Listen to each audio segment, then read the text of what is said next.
ಎದ್ದೇಳಮ್ಮ ಎದ್ದೇಳಮ್ಮ. ಅತ್ತೆ ಅತ್ತೆ, ಮೇಲೆ ಬಟ್ಟೆ ಒಗಿತಾ ಇದ್ದೆ, ಬಿಂದು ತಲೆ ಸುತ್ತ ಬಿದ್ದೋಗ್ಬಿಟ್ಲು, ರಕ್ತ ಬೇರೆ ಬರ್ತಾ ಇದೆ, ಹಾಸ್ಪಿಟ್ಲಿಗೆ ಹೋಗೋಣ ಅತ್ತೆ. ಏನೇ ನೋಡೋಣ. ಇದಕ್ಕೆಲ್ಲ ಆಸ್ಪತ್ರೆನಾ? ಅರ್ಶಿನ ಪುಡಿನೋ ಕಾಫಿ ಪುಡಿನೋ ಹಾಕೋಗು. ಇಂಥ ಗಾಯಗಳು ನನ್ನ ಮಕ್ಕಳು ಎಷ್ಟು ಮಾಡ್ಕೊಳವೋ. ಹೌದಾ, ಸರಿ ಅತ್ತೆ, ಈಗಲೇ ಹಾಕ್ತೀನಿ. ಅಮ್ಮ ಅಮ್ಮ ಏನ್ ಮಾಡ್ತಿದ್ಯಾ? ಏನ್ ಮಾಡ್ತಿದ್ದೀನಿ ಬಿಂದು? ಟಿವಿ ನೋಡ್ತಾ ಇದ್ದೀನಲ್ಲ. ಯಾಕೆ ಇವಳು ಹಿಂಗೆ ಹೇಳ್ತಾ ಇದ್ದಾಳೆ? ಅತ್ತೆ, ಬಿಂದು ಯಾಕೋ ಒಂಥರ ಮಾತಾಡ್ತಿದ್ದಾಳೆ ಅತ್ತೆ. ಹಾಸ್ಪಿಟ್ಲಿಗೆ ಹೋಗೋಣ ಅತ್ತೆ. ಏನು ಮಾತಾಡ್ತಿದ್ದಾಳೆ? ತಲೆಗೆ ಬಿದ್ದಿರೋ ಏಟಿಗೆಲ್ಲ ಆಸ್ಪತ್ರೆಗೆ ಕರ್ಕೊಂಡು ಹೋದ್ರೆ ಏನು ಅಂದ್ಕೊಂತಾರೆ ಜನ? ನೋಡಿ ಜನ ತಲೆ ಕೆಟ್ಟೋಳು ಅಂದ್ಕೊಂತಾರೆ. ಹೋಗಿ ಕೆಲಸ ಮಾಡ್ಕೋ ಹೋಗು. ಊಟ ಮಾಡ್ದ ಬಿಂದು? ನಮ್ಮ ಅತ್ತೆ ಸೂಪರ್ ಅಂಗಡಿ. ಯಾಕೆ ಸ್ಕೂಲ್ಗೆ ಹೋಗಿಲ್ಲ?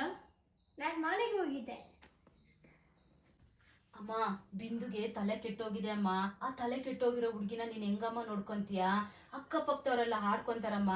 ನನಗೆ ಗೊತ್ತಿರೋದು ಒಂದು ಟ್ರಸ್ಟ್ ಇದೆ, ಇವಳನ್ನ ಕರ್ಕೊಂಡೋಗಲ್ಲ ಹಾಕ್ಬಿಡೋಣ ನಮ್ಮ. ನಾನು ಹಂಗೆ ಅಂದ್ಕೊಂಡಿದ್ದೆ ಕಣೆ. ನಾಳೆ ಕರ್ಕೊಂಡೋಗಿ ಸೇರಿಸಿ ಬರ್ತೀನಿ. ಮೊದಲ ಕೆಲಸ ಮಾಡು.